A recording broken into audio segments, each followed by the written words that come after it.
ज्योतिरादित्य सिंधिया ने कहा है कि अगर कांग्रेस के दो दिग्गज नेताओं के बीच में स्थिति पर चर्चा हो रही है, इन दोनों के बीच गहरी खाई है। अगर उनके हाथ में शासन आ गया तो जनता क्या हाल करेगी?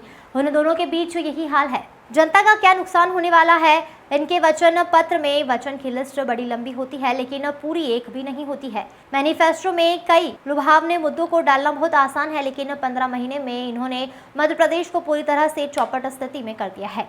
मैं मानता हूं कि मध्य प्रदेश की जनता इन दोनों को कभी माफ नहीं करेगी, कांग्रेस भी माफ नहीं करेगी। मैं भारतीय जनता पार्टी का सामान्य कार्यकर्ता हूं। भारतीय जनता पार्टी में कार्यकर्ताओं की फौज है। पार्टी संगठन जो तय करता है, हर कार्यकर्ता उसके आधार पर कार्य करता है।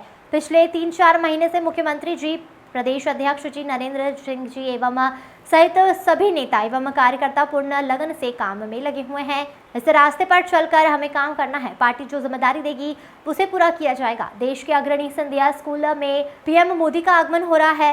व्यवस्था से लेकर समय निकालकर पीएम हमारी संस्था में आ रहे हैं। पीएम के दौरे को लेकर संस्था ही नहीं, पूरे ग्वालियर वासी स्वागत के लिए उत्साहित है। सिंधिया स्कूल के इतिहास में यह महत्वपूर्ण समय दर्ज होगा, जहां 1997 में माधव महाराज के देश के लिए एक श्रेष्ठ संस्था की स्थापना की गई थी। आइए जानते हैं क्या कुछ कहा सिंधिया ने।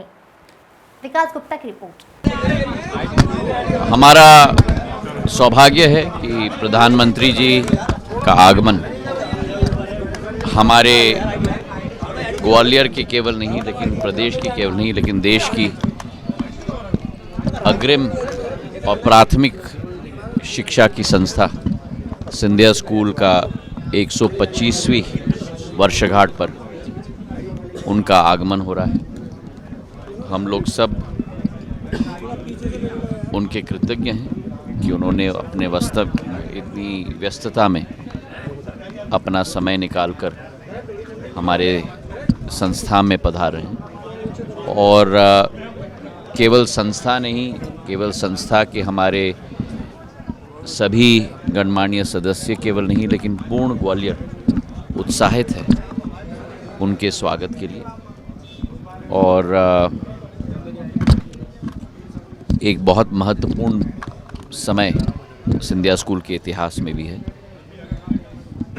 1897 में जो स्थापित शिक्षा की संस्था माधव महाराज प्रथम के द्वारा ग्वालियर स्टेट के लिए केवल नहीं, लेकिन देश के लिए की गई थी, आज वो एक बहुत महत्वपूर्ण स्तंभ के रूप में भारत की विकास और प्रगति में स्थापित हो चुका है। आज मेरा अलग अलग विधानसभाओं का हमारे पोलिंग के कार्यकर्ताओं के सम्मेलन का दौरा की शुरुआत हो रही है। पिछले प्रवास में मैंने भितरवार और चंदेरी का दौरा किया था, और अब निरंतर अगले 8-10 दिन में मेरा दौरा है। और मुझे पूरा विश्वास है, वो अब उनका काम है। मुझे मालूम है मेरी सोच कांग्रेसियों की नहीं है जो हर चीज़ को पकड़ पकड़ के फाड़ें। मेरी यही सोच है कि हमें अपने काम में अपना ध्यान देना होगा। उनको अपना काम देखना है, हमको अपना काम देखना है। मेरी सोच सदैव सकारात्मक रही है। मेरी सोच सदैव जनता के विकास और प्रगति और संगठन को मजबूती प्रदान करने की रही है। अपने इर्द गिर्द नकारात्मक तत्व कांग्रेस पार्टी के सदैव रहें, लेकिन जो समय हमें दिया गया है इस पृथ्वी पर, उस समय का सदुपयोग करके लोगों की आशा और आकांक्षाओं पर खड़े उतरना, मेरे पूर्वजों की तरह, मेरी आजी अम्मा की तरह, मेरे पूज्य पिताजी की तरह प्रधानमंत्री जी के पद चिन्हों और उनके दिखाए हुए रास्ते पर चल के हमें लोगों की सेवा, लोगों का विकास और लोगों की प्रगति, और यही आपने भी देखा है पिछले 20 वर्षों में, यही मेरी कोशिश रही है।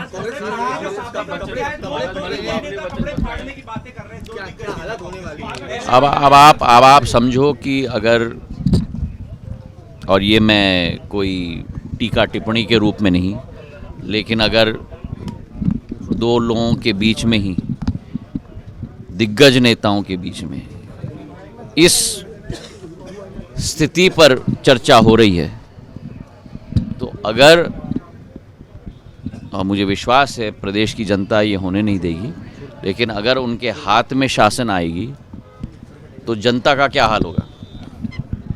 अगर उन दोनों के बीच में यही हाल है तो जनता का क्या हाल होने वाला है? और जहाँ तक वचनों की बात है, वो तो एक इतनी गहरी खाई है कांग्रेस की और इन दोनों की कि वचन की लिस्ट तो बड़ी लंबी होती है पर पूरी एक भी नहीं होती। मैनिफेस्टो बनाना, उसमें अनेक तरीके के मिश्रण, अनेक तरीके के लुभानवी मुद्दों को डालना, ये बहुत आसान है। लेकिन 15 महीनों में जो इन्होंने मध्य प्रदेश का पूरी तरह से चौपट स्थिति कर दी थी, मैं तो मानता हूं कि प्रदेश की जनता इन दोनों को कभी माफ नहीं करेगी और कांग्रेस पार्टी को माफ नहीं करेगी। ग्वालियर दक्षिण से आप चुनाव लड़े, इसको लेकर देखिए, मैं भारतीय जनता पार्टी का मैं सामान्य कार्यकर्ता हूं। ये भारतीय जनता पार्टी की फौज है। जो भारतीय जनता पार्टी की संगठन तय करती है वो हर कार्यकर्ता को उसके आधार पर कार्य करना है। और आप देख ही रहे हैं कि पिछले 3-4 महीनों से चाहे मुख्यमंत्री जी हों, चाहे प्रदेश अध्यक्ष जी हों, चाहे नरेंद्र सिंह जी हों, चाहे शेजवलकर साहब हों, चाहे प्रदेश का एक एक नेता स्ट्रोक कार्यकर्ता हो, पूर्ण लगन से लगा हुआ है। और उसी तारतम्य में हमें उसी रास्ते पे चलकर काम करना है। धन्यवाद।